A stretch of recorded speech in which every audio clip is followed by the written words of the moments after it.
Bismillahirrahmanirrahim. Assalamualaikum warahmatullahi wabarakatuh. Nama saya Zainani, NPM 1811070314. Fakultas Tarbiyah, Prodi Pendidikan Anak Usia Dini, mata kuliah Deteksi Dini AUD. Dosen pengampu Mareike Jessi Tanon, SPD MPD.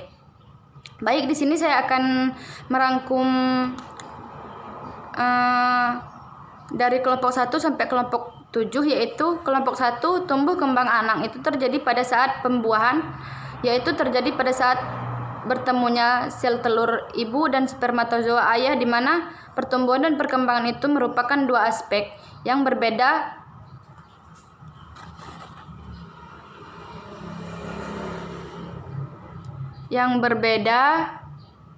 di mana perkembangan adalah merupakan mental yang berlangsung secara bertahap dan dalam waktu yang tertentu.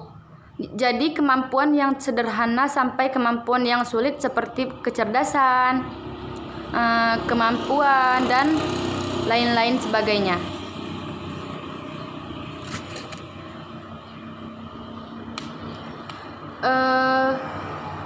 Pada kelompok pertama ini dijelaskan secara detail mereka deteksi tumbuh kembang anak dan juga dijelaskan bagaimana cara mendeteksi tumbuh kembang anak tersebut. Namun kekurangan yaitu kurang menjelaskan tentang bagaimana dampak jika tidak dideteksi secara dini.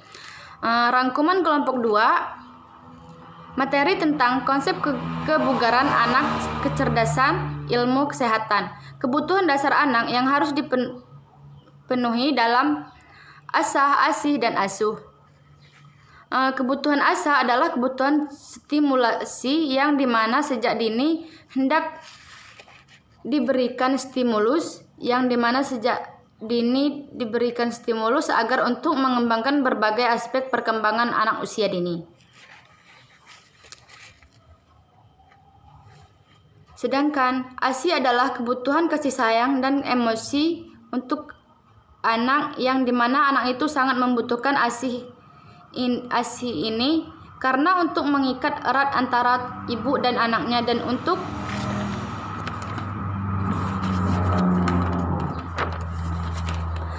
menjamin kesehatan mental fisik. Sedangkan asuh adalah kebutuhan untuk fisik dan biologi anak, yang dimana mereka sedang pangan, papan yang berbentuk seperti imunisasi, kebersihan, lingkungan, kebutuhan fisik, biologi, dan lain-lain. Kelebihannya itu sendiri adalah materinya adalah sudah ada materi yang diuraikan dengan jelas tentang mengenai apa saja yang dibutuhkan oleh anak. Dan yang kedua yaitu pada bagian teori-teori perkembangan sudah didasari dengan teori-teori yang kuat, sedangkan kurang jelas dalam menjelaskan dalam yang dibutuhkan. Beda perkembangan anak pada bagian anak prasekolah yang tidak dijelaskan tentang yang diperlakukannya. Rangkuman dari kelompok 3 itu sendiri adalah tentang perawatan ibu hamil atau perkembangan janin dari 0 bulan sampai lahir dan tahapan yang baik serta manfaat ASI untuk perawatan ibu hamil itu sendiri. Ada berbagai cara yang dapat digunakan, yaitu dengan cara mengonsumsi makanan yang bergizi seperti faktor yang sangat penting. Untuk perkembangan janin sendiri ada faktor-faktor yang mempengaruhi pembuahan dan perkembangan janin. Yang pertama, faktor ibu, janin, plasenta, pernapasan janin, sirkulasi darah janin, saluran pencernaan, saluran kemih, dan usia kandungan. Manfaat ASI ini ada manfaat dan usia kandungan. Manfaat ASI ini adalah manfaat untuk ibu dan anak bagi ibu adalah untuk mengurangi pendarahan saat melahirkan. Sedangkan untuk bayi adalah sebagai nutrisi untuk bayi sebagai makanan untuk kelebihan dan kekurangan kelompok. Sedangkan kelebihan kelompok ini adalah menyempurnakan materi yang dijelaskan itu sudah cukup. Cuman kurang jelas, dan sedangkan kekurangan itu sendiri adalah dalam menjelaskan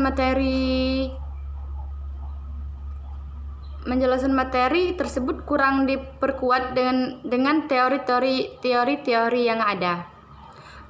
Rangkuman dari kelompok 4 itu sendiri tentang mengidentifikasi dan menguraikan deteksi dini perkembangan nilai agama, moral, sosial, emosional, kognitif bahasa, fisik, motorik,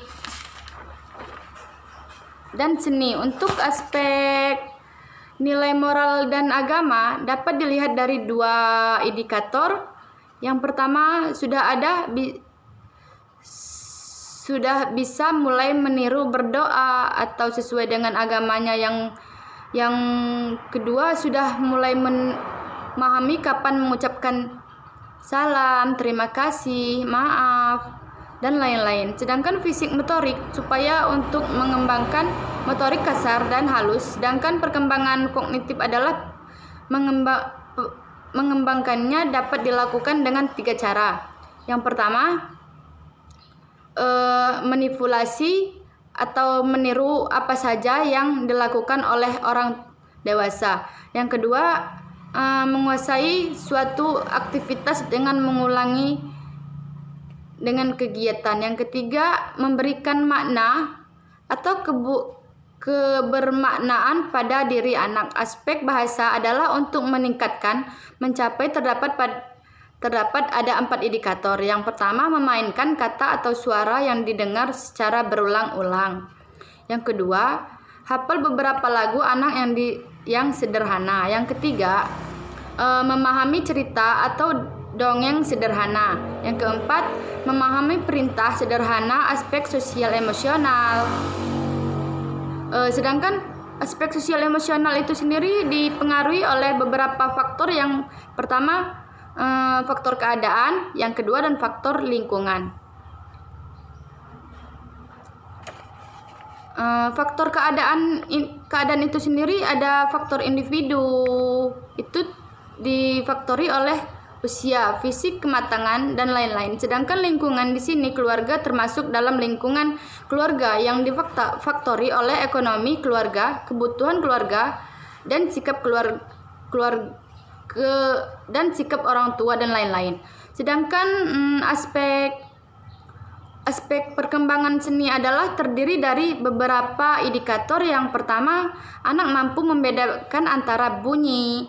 2, tertarik pada kegiatan musik. 3, tertarik dengan kegiatan atau tentang karya seni. Kelebihan dan kekurangan dari kelompok tersebut. Kelebihannya dijabarkan dengan dijelaskan dengan indikator-indikator dan faktor-faktornya. Sedangkan kekurangan dari kelompok tersebut adalah tidak adanya terdapat judul-judul besar pada setiap aspek perkembangan ini.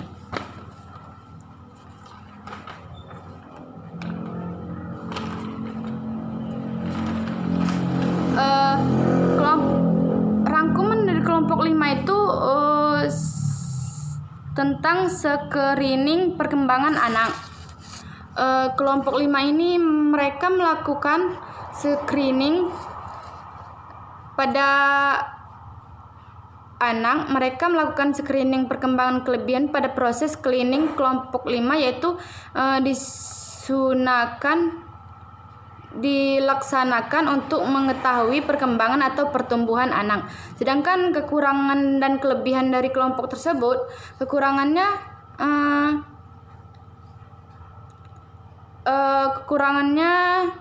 proses cleaningnya kurang dijelaskan dan secara detail. Sedangkan kelebihan pada kelompok 5 tersebut kurang memproses cleaningnya. Rangkuman dari kelompok 6 dilaksanakan proses cleaning tentang kemampuan nilai-nilai agama dan moral anak usia dini, yang dimana kemampuan anak untuk bersikap tingkah laku.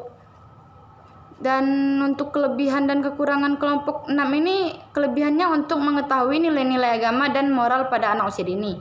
Kekurangannya sudah dijelaskan secara detail.